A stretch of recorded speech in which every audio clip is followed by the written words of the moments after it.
নমস্কার, কেমন আছেন আপনারা সবাই? দেবযানীস রান্নাঘরে আপনাদের স্বাগত জানাই। কালকে যে পরোটার রেসিপিটা আপনাদের সাথে শেয়ার করেছিলাম, তার সাথে বানিয়েছিলাম এই আলুর তরকারিটা। একদম অন্যরকম খেতে হয়েছিল তরকারিটা, আর দুটোর কম্বিনেশন ছিল কিন্তু দারুণ। একঘেয়ে আলুর চচ্চড়ি কিংবা আলুর তরকারি খেয়ে যদি বোর হয়ে গিয়ে থাকেন, এভাবে একবার কিন্তু ট্রাই করতে পারেন। রেসিপিটা ভীষণই ভালো, শেয়ার করলাম। ভালো লাগলে অবশ্যই আমার চ্যানেলটাকে ফলো করবেন, একটা লাইক শেয়ার সাবস্ক্রাইব করতে কিন্তু ভুলবেন না। এখানে আমি আলুটাকে এভাবে ছোট ছোট করে কেটে নিয়েছি, আর 3টে টমেটো নিয়ে নিয়েছি ছোট সাইজের, এটাকে আমি বেটে নেব। এখানে আমি কড়াইতে দিয়ে দিচ্ছি কিছুটা পরিমাণ তেল, আর দিয়ে দিচ্ছি 1 চামচ ঘি। এটা একটু গরম হতে দেব। তেল গরম হয়ে গেলে এখানে দিয়ে দিচ্ছি গোটা জিরে ফোড়ন, আর দিয়ে দিচ্ছি একটু সর্ষে ফোড়ন, দিয়ে দিচ্ছি দুটো কাঁচা লঙ্কা কুচি। এটাকে একটু হালকা করে ভেজে নিয়ে এর মধ্যে দিয়ে দিচ্ছি কারি পাতা ফোড়ন, আর দিয়ে দিচ্ছি হিং। এটাকেও একটু হালকা করে ভেজে নেব। এবার এখানে দিয়ে দিচ্ছি 1 টেবিল স্পুন মতো বেসন। এটা একটা গ্রেভির মধ্যে থিকনেস আনবে, প্লাস টেস্টটাও একটু অন্যরকম করবে। এটাকে একটু হালকা করে ভেজে নেব যতক্ষণ না এর কালারটা চেঞ্জ হয়ে যাচ্ছে আর একটা স্মেল বেরোতে শুরু করেছে। এখানে দেখুন এটা ভাজা হয়ে গেছে। এবার এখানে আলুগুলো দিয়ে এর মধ্যে একটু নুন দিয়ে এটাকেও এই বেসনের সাথে একটু হালকা করে ভেজে নেব।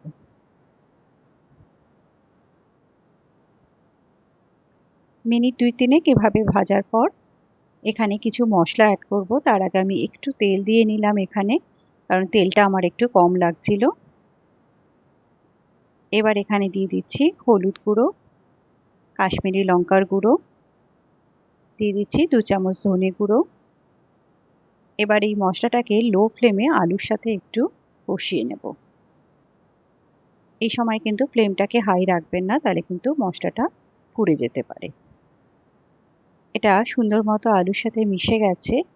এবার এখানে দিয়ে দিচ্ছি যে টমেটো পিউরেটা করে রেখেছিলাম, সেটা মিক্সিং জারটা ধুয়ে একটু জল দিয়ে দিলাম।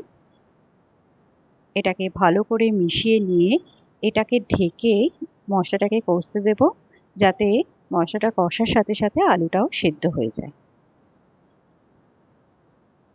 এটাকে ঢেকে দিলাম। কিছুক্ষণ বাদে এটা দেখে নেব। এখানে দেখুন মশলাটা কিন্তু অনেকটাই কষে গেছে। এবার এখানে ফ্লেমটাকে বাড়িয়ে বাকি মশলাটাও কষিয়ে নেব। এখানে আলুটা অর্ধেক সেদ্ধ হয়েছে, আর একটুও সেদ্ধ হতে হবে এটা। মশলাটাকে একটু ভালো করে কষিয়ে নিয়ে এখানে আমি জল অ্যাড করে দিচ্ছি।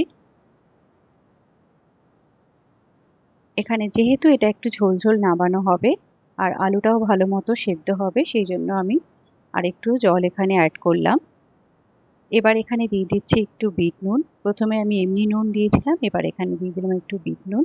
এটাকে ঢেকে দিলাম। এটা দেখুন সুন্দর মতো আলুটা কিন্তু সেদ্ধ হয়ে গেছে।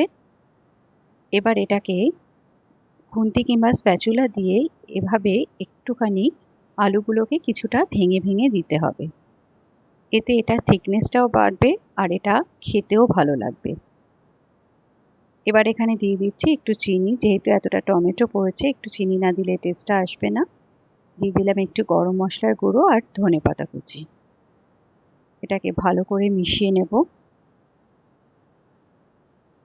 লাস্টে এখানে অ্যাড করে দিলাম 1 চামচ ঘি।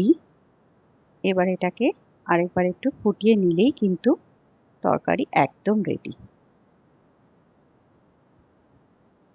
খুব সহজেই তৈরি হয়ে গেল। অবশ্যই একবার ট্রাই করবেন।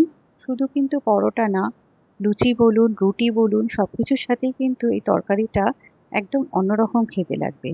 আপনাদের টেক্সচারটা দেখাচ্ছি, দেখে বুঝতেই পারছেন নিশ্চয়ই কতটা সুন্দর হয়েছে তরকারিটা।